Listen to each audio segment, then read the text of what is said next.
Since 1984, Northshore Food Bank has been a cornerstone of downtown Covington, proudly serving all of St. Tammany Parish. Each week, we provide essential supplemental food resources to more than 350 households and partner organizations to support the most vulnerable in our community.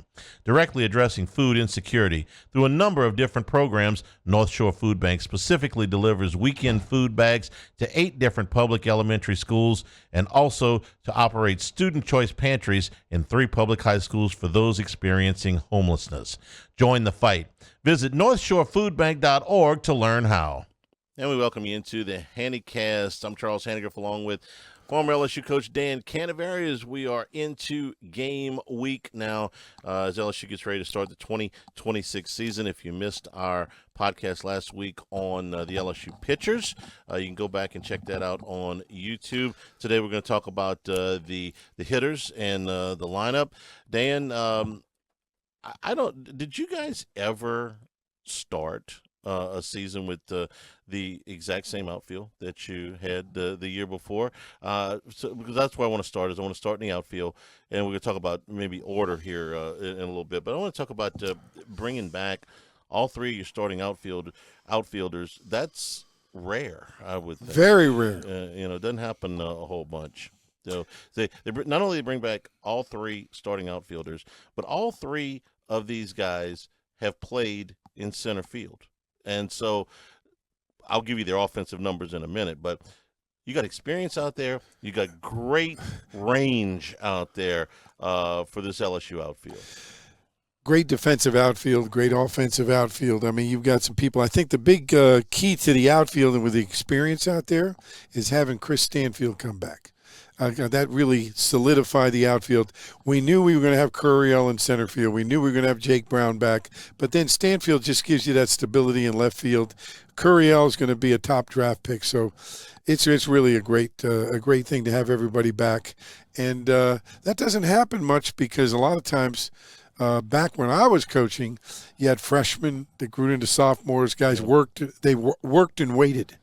Okay. Now with the transfer portal, to bring your whole outfield back, that doesn't happen a lot because guys are bouncing around if they don't play enough. So it's pretty unique. Yeah, I remember guys that started in the outfield because of their bats that, later became dominant infielders. I'm thinking about guys like Warren Morris and Wally Pontiff when they were freshmen. You kind of put them out in the outfield just to get the bat in the lineup. Well, then on the other side of that, we had a guy like Ray Wright who came in as a second baseman, turned him into an outfielder. Very important outfielder in one game in particular. Yes, Ray Wright. I love Ray Wright. I love Ray Wright. Stanford for sure. Let's start with Stanfield. I thought he was extremely underrated last year. Because for a lot of the season, he was LSU's leading hitter in conference play. Yes. Not a power guy, but he ended up hitting 298 for the season. And he was 4th on the team in runs scored, despite the fact that most, if not all of the year, he was hitting down toward the bottom of the lineup. So now you get a center fielder by trade going over to left field, and this is now an experienced bat in your lineup. Plus he came from transferred, so he's got a lot of SEC experience. Here's a guy that took his role and embraced it last year.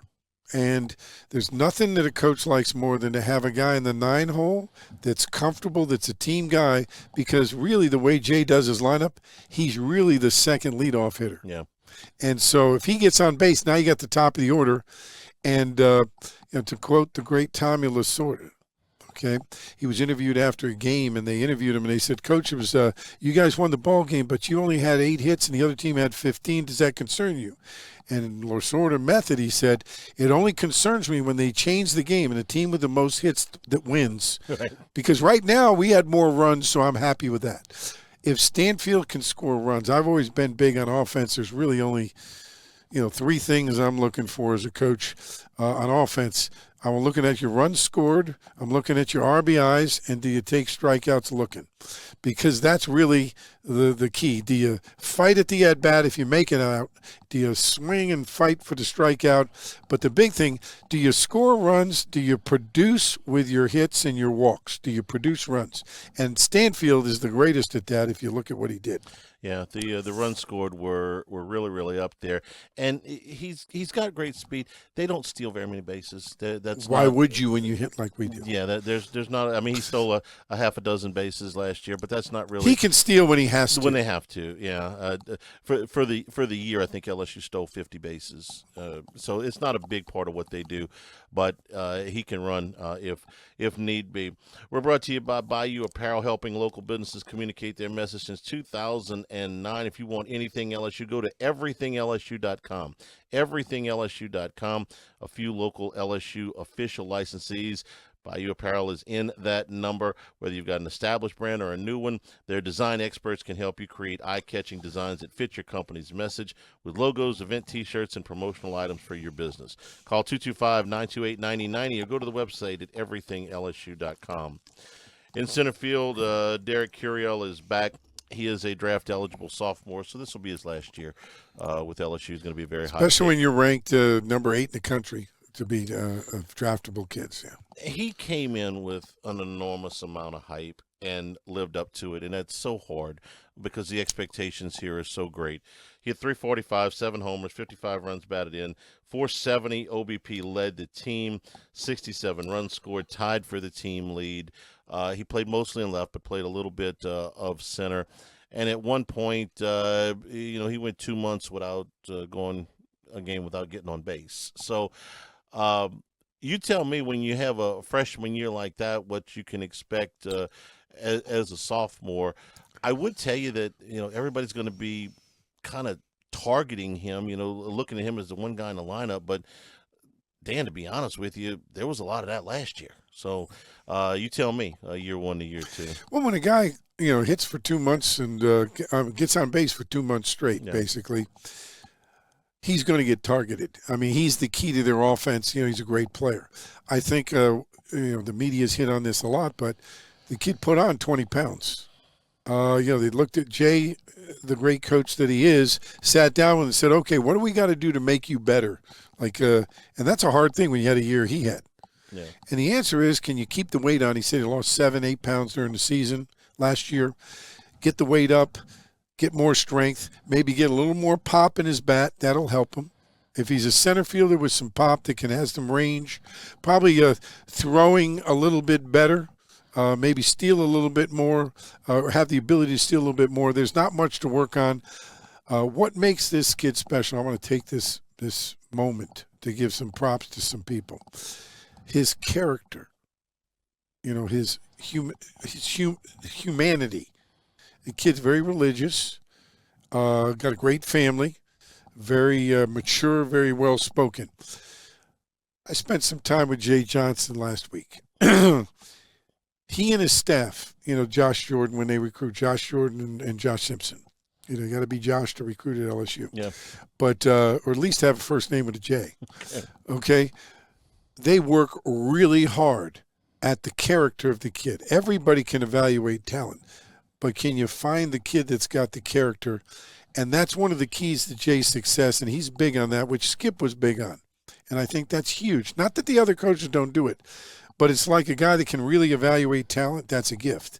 A guy that can really improve hitters, that's a gift. The guy that can recognize character and integrity and work ethic in a kid in those recruiting periods, that makes all the difference in the world, which helps you have a better team.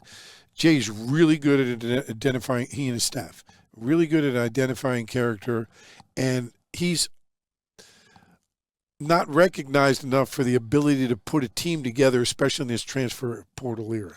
And I think it helps you in the inevitable ups and downs of baseball. And I remember Alex Bregman, as a freshman, really never went through a slump. I mean, he was just gangbusters the whole way. But his sophomore season, he did.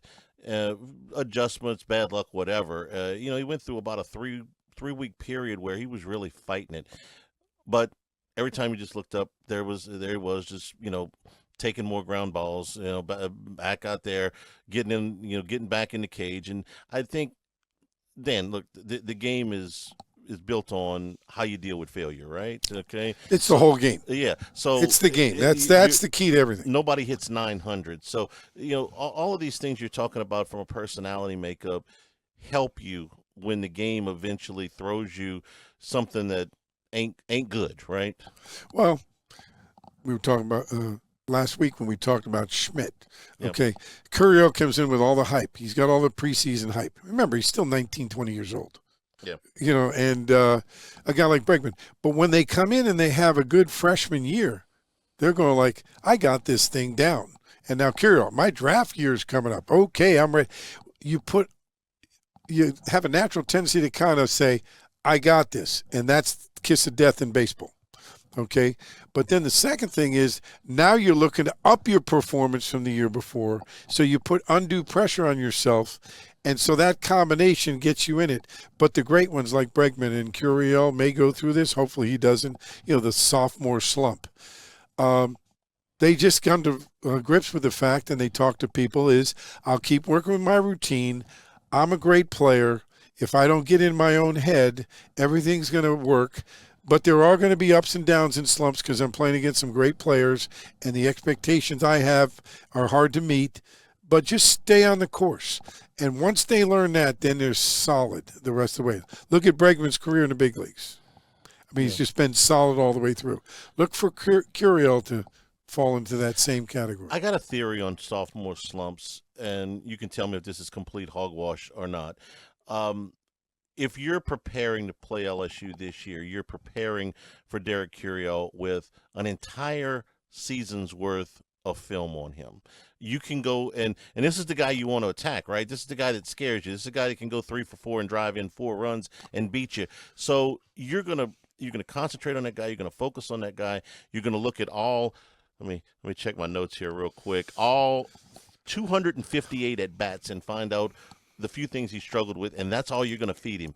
And he's got to adjust to that. And once he does, then you're good. But this is just my theory. That sophomore slump for some of these guys that are stars comes because now everybody's got the film on you. Now they know what to attack, and then it's up to you to make that adjustment. That's a great point, Charlie, from a media guy. Yeah. I listen to you guys when you talk. You think I wasn't listening when Skip was talking all those years? Well, here's the thing. I think you hit on it. The fact is they've got data. When he was a freshman, they didn't have any data. He's swinging all of a sudden, and now they're trying to catch up. But here's the other thing they got. They got a whole off season to study it, analyze it, prepare for it. And so that time and the data make it more difficult. How do you offset that? You self-scout. You know, you do the same thing they're doing. Right. And then in the fall and during the off season, you work on those things that you see are your weaknesses and you make them better instead of just saying, I got this. And I think Curiel's that kind of a kid. If you're Jay Johnson, you walk down the hall and you say, Yeski, if you were pitching to Curiel, what would you do? Right? I mean, well, really, Jamie Tutko is the guy. He's the video guy, and he does the pitching. Explain what for those that don't know Jamie. Well, they've got a whole analytics team now, but Jamie Tutko leads that up, and he's in charge of the analytics for hitters. They've got someone for defense and got someone for offense. So, but Jamie heads the whole thing up. He's tremendous. Does a lot of things. They break that stuff down nonstop, and so you go to Jamie and you say, okay, how do we pitch to Curiel?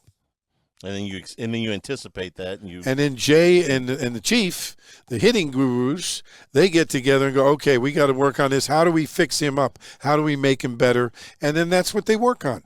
And people underestimate. You know, everybody loves fall practice, right? When they start scrimmaging and everything, but it's the work that's done around the fall practice.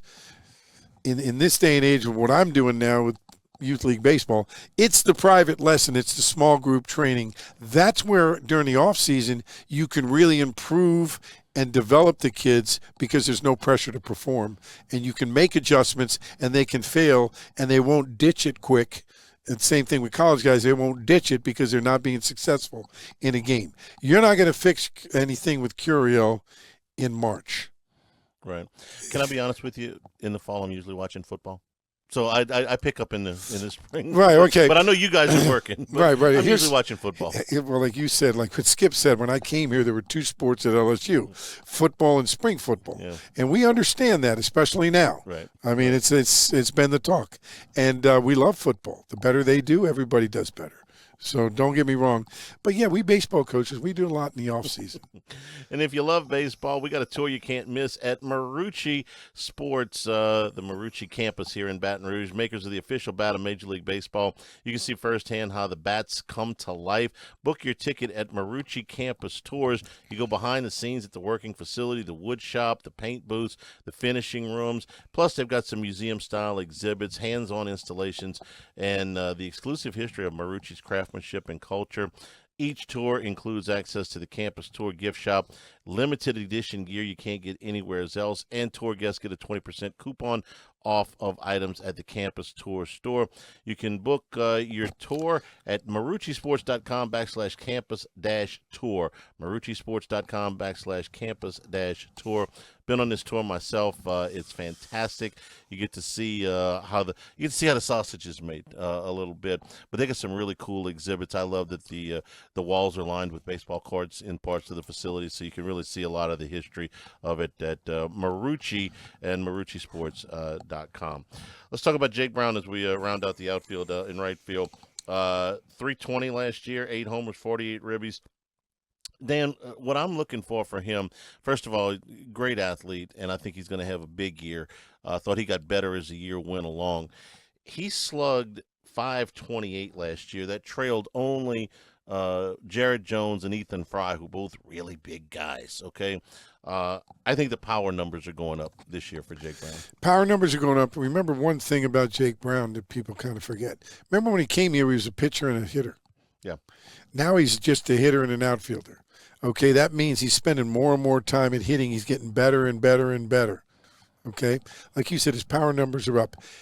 Another kid, tremendous character. You watch him in the interviews, you talk to the kid, very mature, very focused. Again, a guy from, grew up with the Tigers. And you're going to see that this kid's going to have a great year. He's got to be one of the leaders on the offensive side of the ball, much like a Dylan Cruz or, guys in the past that have been leaders. And look for him to be one of those guys. When I say the power numbers are going up, 8 home runs, okay, I could see him getting into the mid-teens. It won't surprise me if the guy hits 15 But homers. gap-to-gap stuff. This is the number I think is going to – he had 9 doubles in 178 at-bats last year. So let's say this year that at-bat number is closer to Derek Curiel, who played and started in every game, at somewhere around 250 at-bats. I think that doubles number is going way up. Right. I think that doubles number is going to double or better. I think he's going to be 18, 20, 20. Well, he doubles. runs well. Check his triples. Yeah. Check his triples. 2 triples last year.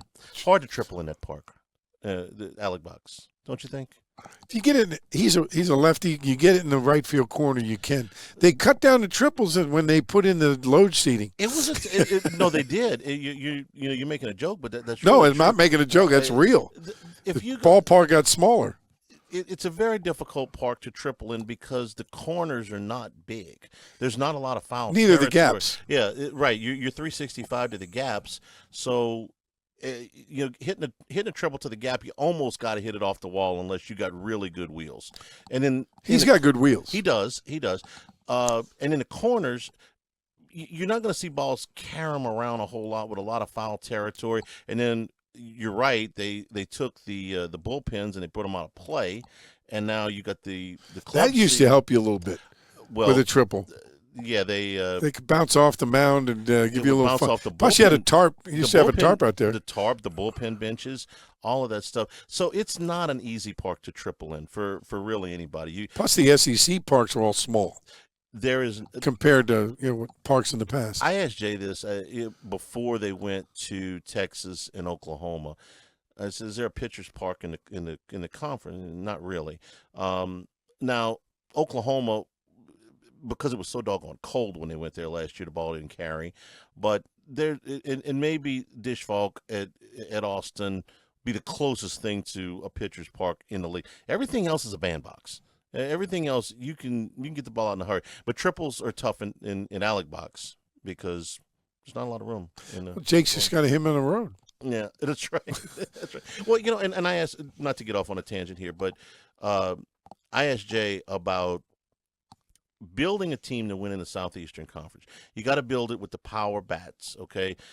But when you get to Omaha, Okay, You got to be able to do other things. Yeah, now you can't count on driving a ton of balls out of the park. It's gotten a little bit better, with the whatever change the baseballs or whatever you subscribe to. It's gotten a little bit better from when they opened that park, but it is a pitcher's park all day and all night. There's an enormous amount of foul territory. The ball doesn't travel very well because the wind's blowing in. At least Field designed not for baseball, built for the city. They built it the same dimensions as Rosenblatt, but not the same direction. The two parks could not be more different.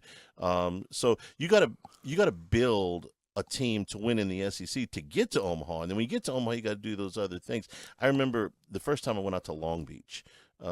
We're playing the Dirtbags, and it was at Blair Field. This would have been about 2002 or 2003. And every time Long Beach always came to Baton Rouge, their leading home run guy would have like 6 home runs or 7 home runs. Yeah, that's a huge ballpark. It's like, why? Well, not only is it a huge ballpark, but the ball doesn't carry. It's about 8 blocks off the Pacific Ocean. The ball doesn't carry worth a damn. So it's like, they had to build a team of speedy outfielders. They had to steal a ton of bases. They had to play, a lot of hit and run. They couldn't count on hitting. They couldn't hit 188 home runs like you guys did in '97 in 3 seasons at that park. So you got to build your team for your park and your league. But then when you get to Omaha, it's different. So Jay does a good job of that. But, as we're talking, Charlie, that's where, in my mind, Curiel and Brown, when you get to Omaha, come into play in Stanfield because they can hit balls in the gap and maybe get some triples and doubles and really. Yeah, now in that park, you can definitely triple. Yeah. And what I'm saying is that's where home run power is great, but that ability to hit the ball in the gaps and to be able to run. And with those guys in the outfield, you've really got them. Then you've got a kid, we'll talk about the outfield, that's going to be like a 4th or 5th outfielder. A kid from Prairieville, went to Catholic High, Daniel Harden. He's an athlete that's learning, went to McLennan Junior College in Texas. He's got a shot to really be a player. And then while we're in the SEC, there's a guy in the outfield, a freshman, Mason Braun, who's going to be contending for the DH spot. First baseman in high school his whole career, but they're playing him in right field. Maybe there's a chance he'd play out in the outfield as well. Another left-handed bat. We're going to get to him a little bit later on in the podcast. We're brought to you by Cina, located in the heart of downtown Hammond. Cina, an upscale Italian restaurant serving traditional dishes in contemporary fashion, inspired by the abundance of fresh local produce and the ways of old. Cina, creating a unique dining experience. Cina's goal is to use local ingredients and delicious recipes to create an exceptional dining experience while also providing a fresh and inclusive atmosphere that can be enjoyed by everyone. Cina, in the heart of downtown Hammond. Charlie, you're a foodie, aren't you? Oh, yeah. Can you tell?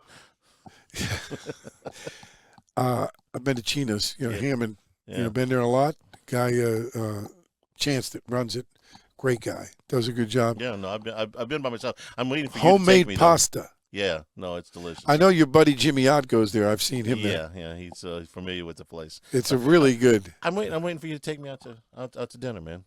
My phone always on. There you go. Give me a call. I'll make the drive down to Chino. All right, let's get back into the lineup. Let's talk about what's going to happen behind the plate. Cade Aaron Beatty hit .242 last year, 62 at bats. I think there's an enormous amount of potential here. Dan, he ended up starting 19 games. He started a lot of the midweek games, and he got some SEC at bats. I'll tell you the number that I really liked with him: 1 error. In all of that time, and he plays catcher kind of like when I think he's going to get right, like a hockey goalie. He looks like a catcher, man. He moves by the plate. Yeah, he's very nimble for as big as he is. One of the things in that position is you got to be athletic in that stance. Yeah. A lot of people say, "Well, catchers, blah blah blah." You've got to have a guy that can be athletic in a crouch position, and that's a different skill. And he's 6'3". He's 210 pounds. But he can, like I said, he's kind of nimble. Yeah, you can move from there. Yeah. And his defense is what sets him apart from everybody. I think there's some power there too, though, that's waiting to be explored. So he hit 4 home runs in 62 at bats. Now, I'm not going to tell you that he's going to get 250 at bats, because even the starting catcher, Luis Hernandez was a starting catcher last year. for most of the season. Got 174 at bats. You got to get the catcher out of the game. He's got to get a breather. Yeah. So I'm not expecting 250 at bats, but let's say he matches Hernandez's 174 at bats. Hernandez hit 9 home runs into 174 last year. I think Aaron Beatty can hit that number. Oh, I think so. If not exceed it. So you got some offense there, but the defense, I think, from jump. And then Omar Cerna, true freshman from Houston, it'd probably be the Aaron Beatty role this year. 6'2", 245, so he's a bigger player. Was the number 4 catcher in the country, number 41 overall player by perfect game, and the number 1 catcher in Texas. They play a lot of good high school baseball in Texas, Dan. Good baseball. This is a unique situation. We talk about all the outfield returning, but you got Aaron Beatty, who did I played as a freshman, got my feet wet. Now I got the off season. Now I know I'm going to be the guy. Now I'm working at my weaknesses. I've got data. I've got some things. And now you've got Cerna moves in there, and he becomes Aaron Beatty, meaning he's going to spot in, get his feet wet. And let me tell you something, as a coach you look for, next year, Aaron Beatty's got another year before he's draft eligible. Yeah. And you got Cerna behind him who's not draft eligible. Your catching's looking real good next year. It's looking good this year, but it could be even better next year with both of those guys returning. So good job recruiting, good job stacking the deck, so to speak, for the years to come. We are brought to you by Town Square Pizza, downtown Baton Rouge, next to Town Square on North Boulevard, for pickup or delivery and catering, available Monday through Saturday from 11 until 8. If you're coming in for LSU baseball, get on down to Town Square Pizza. Delicious, personalized pizza with unmatched speed. If you're working downtown, you can get in and out for lunch. Generous portions and a delicious product at Town Square Pizza, North Boulevard, across from Town Square. I think I'm good at identifying fan favorites. When Stephen Milam got here, I said, you know what? Everybody's going to love this guy, okay? Sure. Because of the way he plays. And, of course, he's a little guy. And I think that's been true. I think Monster, and we'll get to him in a minute, but I think I've identified another guy's going to be a fan favorite. We all have. Charlie, you're not alone on this one. This one's an easy one. Zack York is going to be your starting first baseman. He's from Grand Canyon. 6'2", 295 pounds. They had to Lane Kiffin came by the baseball facility the other day. I was like, get away. He's not playing defensive tackle for you. 606 at-bats, Dan, 32 homers, 157 ribbies in his college career so far. I'm going to go through all of the at-bats here because this is an experienced lineup. There's a lot of college at-bats. But Zack York, 6'2", 295, he's swinging from the left side, man. And he's very athletic with that body. Yes. Okay, I want to say something, though, Charlie. Talk about we saw him over in Biloxi for the exhibition game. That's the fan favorites you're talking about, right? Yeah. Milam, this is the beauty of baseball, okay? One of the things that baseball appeals, and we were always big on, saying this to people, is it's an everyman sport, meaning you don't have to be 6'7" to play like basketball. You don't have to be 362 pounds to play in the line in football. Okay, the reason Milam was a fan favorite, the way he played and everything, but he was short. So he's like a lot of people identified this guy's short, but he can play. Yeah. Okay, Zack York is the other end of the spectrum. He has bodies like we do, and wow, I've never been 6'2". I don't want to say how close I've come to 290. Unfortunately, I've been close to 290. Yeah. Okay, and what I'm saying is they don't fit the typical athletic mold, so to speak, of the prototypical player, and I think that has an appeal. But they have personalities in the way they play the game. York's got a big personality. You can tell. He's got a big one. Milam has got his own unique kind of quiet, focused, locked in, hard-nosed, and those things appeal to people. Don't you also have to work harder to get noticed? Because, hear me out, okay? You're Milam, who's 5'6", if he stands up real straight, okay? It's very easy for the first coach or a group of coaches to see it. He's too small. I mean, you go out and have one bad day, they'll write you out. You're too small. You're 6'4", 210 pounds and left-handed. They're going to give you every opportunity to play first base, okay? But if you weigh 295 pounds and you go out and you go 0 for 5, they're going to say you're too big. You go lose some weight and come back. Whether you're too big or too small, you got to stand out, or it's easy to get written off, I think. Stereotyping a little bit. to body types and say, no, this is not going to work. Go play football or something. And so you got to stand out to, get noticed. Baseball coaches have this term. Those guys don't pass the bus test. Right. When they come off the bus, they look like they can play. And some of lesser coaches or lesser scouts fall into that trap where they get the easy pick. Like, this guy looks like a player, credit Jay Johnson with finding guys that can play that don't fit the stereotype, don't fit the prototype. Well, Zach York, I think he's going to have a lot of fun playing here. Oh, I'm looking forward to watching. I think we're going to have a lot of fun watching him. Absolutely. So let's talk about Milam as we move from first base to shortstop. And I'm saving second base for last because we got to talk about multiple guys there, so I'm skipping over that for now. Stephen Milam hit .295 last year, but he had you'll excuse the expression, monster postseason. He kind of struggled a little bit with the bat in the regular season. The glove was phenomenal. And remember, he was moving over from second base. He only made 5 errors in the season, which for a college shortstop is phenomenal. Dan, we've had some really good ones come through here. But with the glove, he was phenomenal. And the bat came around. Again, it was sophomore slump maybe. I don't know. But kind of struggled with, boy, in May. And in June, he found it last year. And so leadership role in addition to you think stellar defense again, and I think he picks up where he left off with the bat. Picks up where he left off. He's kind of figured it out a little bit. I think he's real comfortable at shortstop. Again, one of those quiet leaders. He leads by example. And, this competitive nature kind of permeates through the rest of the team. Just a real great player to have on your team. I think that he, as a switch hitter, it's a lot easier to put him up. I imagine Curiel will hit second most of the year, but you can lead Milam off. You can hit him in the 3-hole. He hit in the 4-hole in one of the games in Omaha last year. So he's got being a switch hitter, he's got some lineup flexibility there. Sure. Yeah, I don't know where you. And Jay kind of has some unorthodox lineups, so I wouldn't fit him in any particular role. He could bounce a little bit. We're brought to you by Dependable Storage with 8 locations across Louisiana and 1 in Gulfport, Mississippi. Matching any competitor's pricing, convenient online rentals and payments, free use of the moving truck for new rental move-ins, and clean, secure, and conveniently located facilities.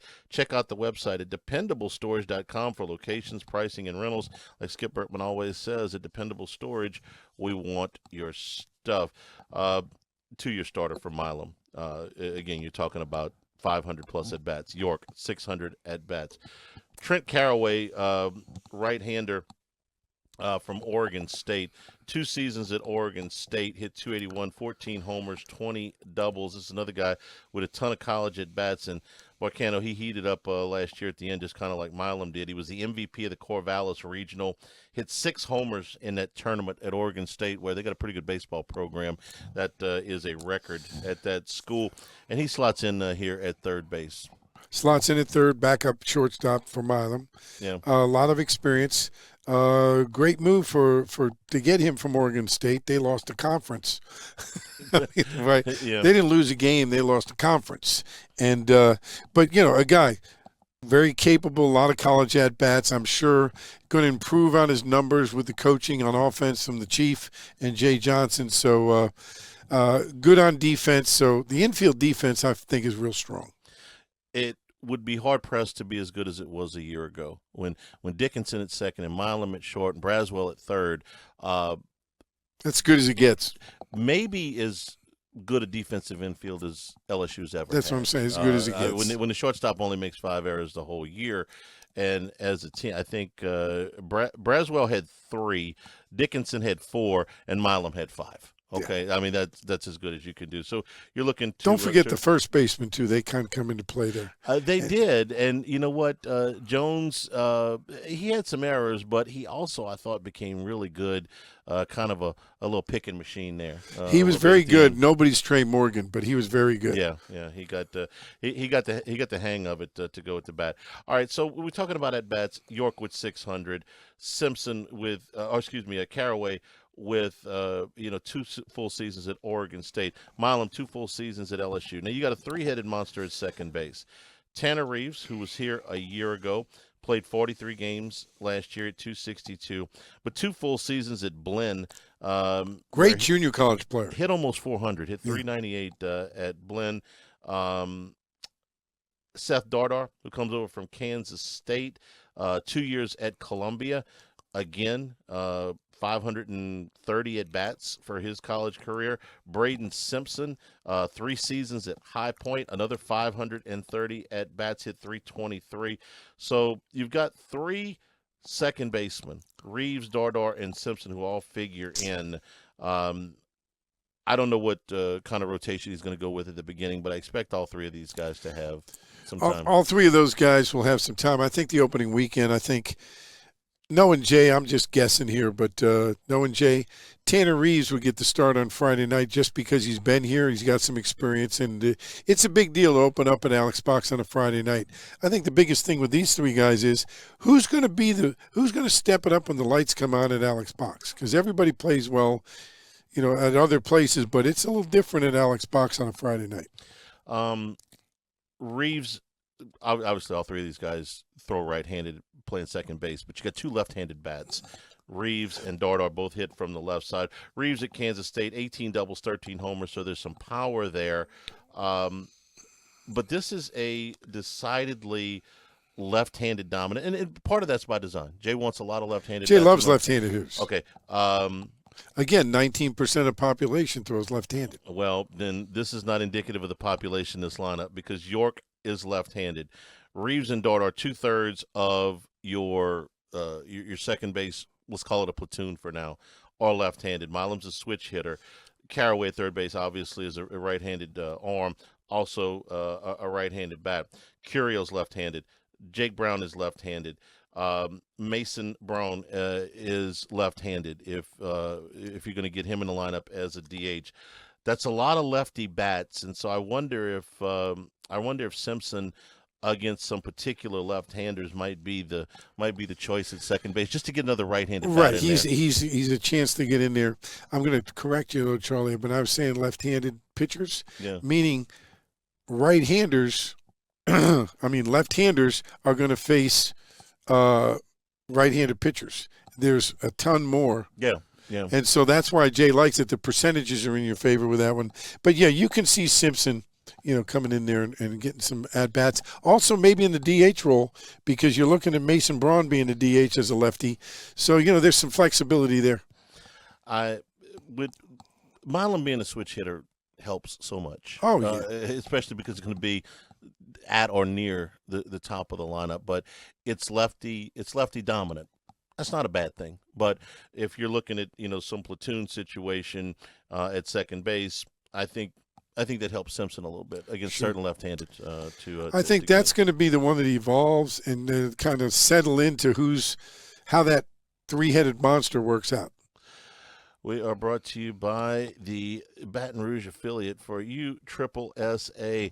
They've got events for all skill levels, host and league play, rec all-star divisions, AA, AAA, major league level, state and national events. A lot of events here in the spring. You can contact Lane Petrie, 771-9095, 771-9095, Lane Petrie and USSSA Baseball. I don't want to spend a ton of time talking about the schedule because everybody in the SEC is tough.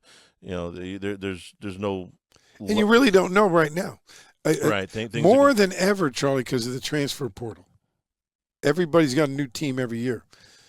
And you can be wildly off with these predictions. Sure. Last year, Texas A&M was a preseason number 1. Didn't make the tournament. Think about that for a second. You can't be off any more than that. Missouri won 3 games in conference play, the lowest number ever. They went 3-27 in league play. They swept Texas A&M in College Station. It was the only 3 games they won. They got swept in 9 series, but they swept the other series. So just in case you needed a reminder about how unpredictable baseball is. But LSU opens the season on Friday against Milwaukee. 3 games against Milwaukee. They're going to play in the Jacksonville College Baseball Classic in Week 2. Indiana, Notre Dame, Central Florida there. And then they should roll through most of the rest of this non-conference schedule. They got a trip over to Lafayette on March the 4th to play at Teague Moore against the Cajuns. And I believe, help me out here, first ever trip for Creighton to Baton Rouge. Certainly we'd see them when we go out to Omaha, but not here. Their coaches were always so gracious with us. Coach Service, every time we went over there was just phenomenal. 3 great coaches. Coach Service, Jim Hendry was the coach there, and then Jack Dahm was the coach. And when I was coaching, he was the guy in charge of facilities and practice. He was tremendous as well. You guys practiced over there a lot. At Creighton. Anyway, they'll be at the box on March the 10th. So another season, LSU, preseason number 1 in some polls, certainly with a lot of expectations of this year. And I'm going to close with one thing, Dan, and this is not to jinx or anything. When people ask me about, they won all last year. Can they win it all again this year? I said, yeah. But you want to know what the key to last year's team, in my opinion, was? Okay. Cade Anderson never missed a start. Anthony Ianson never missed a start. Curiel, Jones, Dickinson, Milam, Braswell, Brown never missed a start. There was never a weekend where Zack Cowan and wasn't available. There wasn't where Case and Evans wasn't available. I mean, you look at some of these games played, that speaks to 2 things: intense preparation to get these guys in type of baseball shape. They had almost no injury problems last Good fortune year. too. Good, and then you got to. They lost Guidry for the year, but other than that, they were really, really healthy. And you go back to a couple years ago, Skeens never missed a start. Floyd never missed a start. You give me these guys that are supposed to play all year, I'll play anybody. You got to be intensely prepared, which they are. And you got to be a little bit fortunate, too, that you don't have some freakish injuries. You do that, LSU will be in contention the whole way. Well, and LSU's always going to be in contention because we're LSU, and it's the best brand not only in college baseball but in college athletics. Yeah. Looking forward to working with you again this season, Dan. We'll be downloading our podcast on Monday following every LSU series this year. For Dan Canevari, I'm Charles Hanagriff. This has been the Handycast.